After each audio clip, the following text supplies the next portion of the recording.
Hello guys जय जगन्नाथ। तो पूर्व वीडियो देखी थे कि आम ट्रेन में पशि जाइलु। आपण मैंने भावुँ ना आम कुआड़े जाऊँ।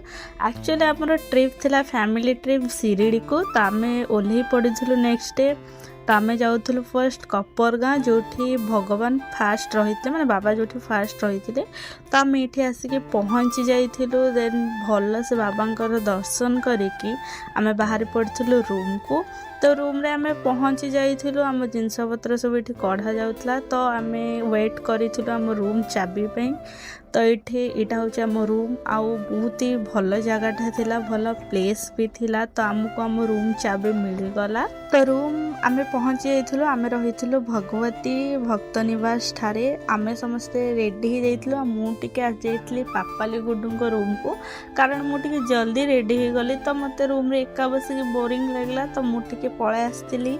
देन आम समस्ते रेडी कि बाहरी जाइलु कैंटीन को खाइबा, जेहेतु दिन सारा खाई नथिलु। आज आसिक बाजिले 5टा बाजिला। तो आम समस्ते खाइबा रेडी हो जाइलु। तो आम कैंटीन को गला बेलू से क्लीन कराला। आम टे बाहर वेट करूँ। आठ गोटे पार्क अच्छे, बहुत सुंदर पार्कटे। तो आम कैंटीन को आसलु। आम खाइबा आम खाईदेलु। जो मैंने रूम नहीं कि सेठे रहिबे तांको पई फ्री थिला।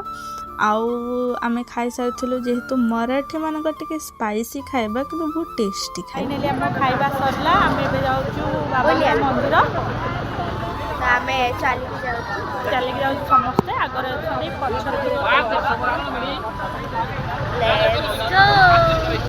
तो खाई आम टे मंदिर दर्शन करने आसीगलु। मुझे 1.5 वर्ष आसी 18 वर्ष पर मो खुशी नेक्स्ट लेवल। मंदिर दर्शन करके आसी साइलु। जेहेतु वीडियो आला नसला दिन बहुत बढ़िया से दर्शन। तो आम बहुत ही आराम भाव बाबांकर मुख दर्शन करके आसी आम रूम को। सेठी आम आम डिनर कर डिनरटा भी बहुत ही टेस्टी था, सिंपल। तो फाइनाली मुझे आम रूम रे पहुँची गली। तो आज बहुत थकाथकी भितर वीडियो में ये एंड करुँची। यदि वीडियो भल लगे लाइक शेयर सब्सक्राइब करें। आगू आहरी बड़ा बड़ा वीडियो अच्छे। Good night, Radhe Radhe.